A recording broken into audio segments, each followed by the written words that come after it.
চল মা, আমরা ঢাকায় ফিরে যাই। আয়। না বাবা,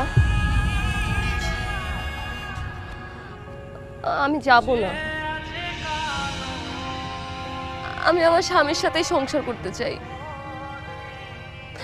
বাবা, পরলোকের মেয়ে হয়ে আমি কখনোই জীবনটাকে চিনতে পারিনি, বুঝতে পারিনি। মানুষের সাথে খারাপ ব্যবহার করেছি সব সময়, কিন্তু এখানে আসার পর সুজন আমার সাথে অনেক খারাপ ব্যবহার করেছে ঠিক, কিন্তু প্রত্যেকটা ব্যবহারে, প্রত্যেকটা আচরণ আমি বুঝতে পেরেছি যে একটা গরিব মানুষের জীবন কতটা কষ্ট হতে পারে। একজন নারীর জীবন আসলে এমনই হওয়া উচিত।